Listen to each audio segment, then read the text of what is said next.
You are watching Grace Television.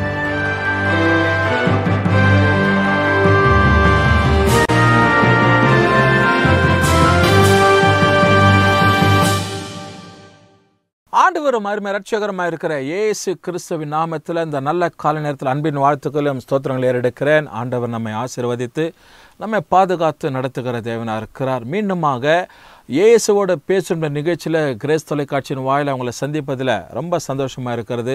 கர்த்தர் நம்மை பாதுகாத்து நடத்துகிற தேவனாக இருக்கிறார். ஆண்டவருடைய ஆசீர்வாதங்கள் தம்முடைய பிள்ளைங்கள் சிறுசன் மேலே எப்போதும் நிலைத்திருக்கும். கர்த்தர் ஒரு நாள் தம்முடைய பிள்ளைங்களை விட்டு நீங்களாகுகிறவர் கிடையாது.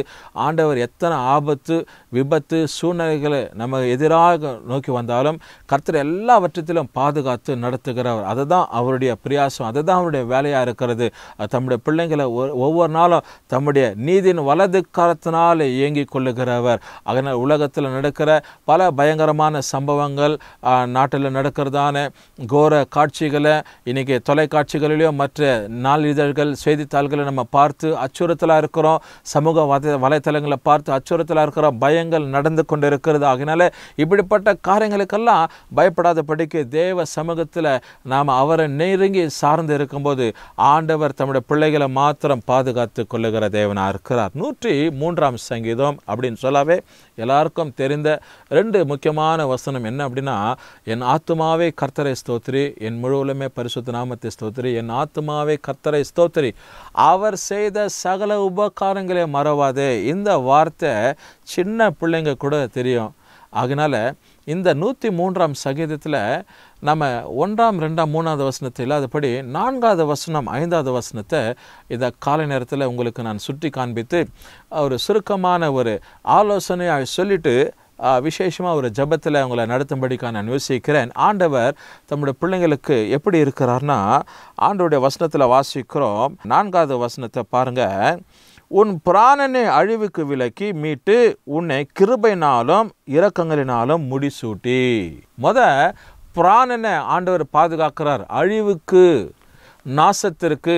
உலகத்தில் நடக்கிற அசம்பாவிதங்கள், சம்பவங்கள், கொள்ளை நோய்ங்க, வாதைங்க, வியாதிங்க, கொடூரங்கள், இப்படி போல காரியங்களுக்கு ஆண்டவர் நம்முடைய பிராணனை ஆண்டவர் என்ன பண்ணுறாரா, விளக்குகிறார் அப்படின்னு சொல்லி வேதத்தில் வாசிக்கிறோம். அதனால் இன்னைக்கு ஏதாவது ஒரு சின்ன ஒரு இன்சிடென்ட்ஸு ஏதாவது உலகத்தில் ஒரு மூலையில் நடக்குதுன்னா 1-2 நாட்களுக்குள்ளாகவே உலகம் முழுதுமாய் பரவி விடுகிறது அந்த செய்திங்க. எப்படின்னா அந்த சமூக வலைத்தளத்தின் மூலிமா. அப்படி போல தான் இன்னைக்கு அநேக தொற்றுகள், வியாதிங்க, பலவீனங்க உலகத்தில் பல பாகங்களில், மாகாணங்களில் எந்த இடத்துல வியாதி பரவினாலும் ஜனங்களுடைய நிமித்தமாக, அவங்களுடைய டிரான்ஸ்போர்ட்டு போக்குவரத்து நிமித்தமாக எந்த விதத்திலேயாவது பரவி ஜனங்க மாண்டு மடிகிறதும். ஒரு சில வியாதிங்க பார்த்தீங்கன்னா ஆட்களை அப்படியே பயம்புறுத்தி அச்சுறுத்தி அந்த வியாதி சற்றென்று மாறிடும், மறைஞ்சிடும் 2-3 நாட்கள் விட்டுட்டு.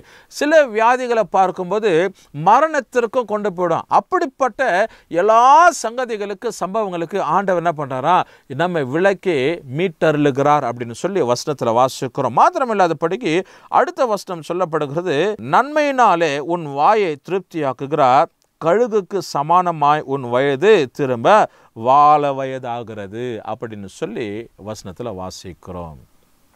அருமையான தேவஜனமே, இந்த காலை நேரத்தில் இந்த 103வது சங்கீதம்னு சொல்லும் போது நான் ஏற்கனவே உங்களுக்கு சொன்ன இந்த 2 வார்த்தை 2 வசனத்தில் என் ஆத்துமாவே கர்த்தரை ஸ்தோத்திரி. அப்போது ஆண்டவர் இந்த வியாதியை நம்முடைய சரீரத்தில் மீட்டு எடுப்பதற்காக, பிராணனை அழிவுக்கு விலக்கி எடுப்பதற்காக அதிலிருந்து மீட்கிறார்னு சொல்லி நம்முடைய ஆத்மா முதலாவது கர்த்தரை தொழுது கொள்ள வேண்டும். இதுதான் இதனுடைய காரியங்கள். இந்த அழிவன் பாதைகளுக்கு விலக்கி ஆண்டவர் நன்மையினாலும் கிருபையினாலும் என்ன பண்றாரா, முடிசூட்டுகிறார். கழுகுக்கு சமானமான ஒரு வயதை வாழ வயதை போல மாற்றுகிறார்னு சொல்லி கழுகுடைய தன்மையை பார்ப்பீர்கள்னா, இந்த கழுகு எவ்வளவு வயதானாலும் அது அப்படியே அதனுடைய பலத்தை கொண்டு உயர பறக்கும். அதோடைய பார்வையாகப்பட்டது கூர்மையாக இருக்கும். ரொம்ப விசேஷமானது கழுகு இடத்துல நீங்கள் பார்ப்பீர்கள்னா, உதாரணத்துக்கு ஏதாவது சொல்லுவாங்க, அவன் பார்வை கழுகு பார்வை அப்படின்னு சொல்லுவாங்க. அப்படி அந்த ஃபோக்கஸ், அதோடைய பார்வை எப்படி இருக்குன்னா அதிபயங்கரமாக இருக்கும், ரொம்ப துல்லியமாய் பார்க்கும். மேலே எத்தனை மைல் கணக்கில் அது பறந்து கொண்டு இருந்தாலும் கீழே ஏதாவது ஒரு பறவையோ ஒரு சின்ன பாம்பின் குட்டி அதனுடைய கண்களுக்கு தென்பட்டாலும் அப்படியே மேலேருந்து வந்து கவி கொண்டு போயிடும் அதோடைய தன்மை.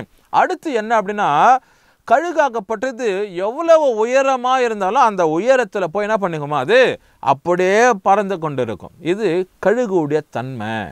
அப்படி போல் ஆண்டவர் தம்முடைய பிள்ளைகளை கழுகுக்கு சமானமாக சொல்றார். கழுகுக்கு போல உன்னுடைய வயது வாழ வயதாக மாற்றுகிறேன்.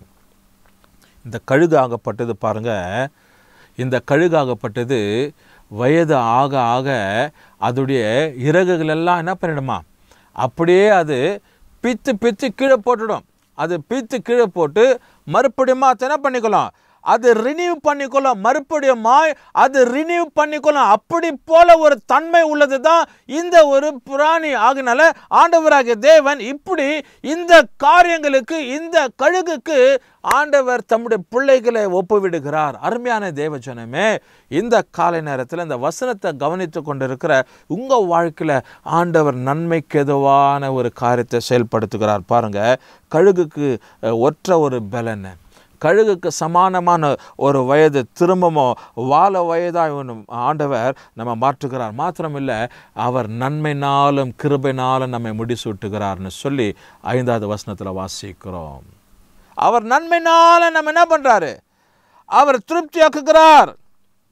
ஆண்டுடைய வசனம் சொல்லப்படுகிறது, ஆண்டவர் நம்ம நன்மைக்கு எதுவான காரியங்களை செயல்படுத்துகிறார். சகோதரா சகோதரி, அந்த வசனத்தை கவனித்து கொண்டிருக்கிற உங்க வாழ்க்கையில தேவன் அற்புதமான காரியங்கள், நன்மைக்கு எதுவான ஒரு காரியத்தை ஆண்டவர் செயல்படுத்துவார். அதை கண்டுதான் நம்ம தேவனுக்கு நன்றி செலுத்தணும். என் ஆத்துமாவே கர்த்தரை ஸ்தோத்திரி, என் ஆத்துமா கர்த்தரை துதின்னு சொல்றார். கர்த்தரை ஸ்தோத்திரம் பண்ணு.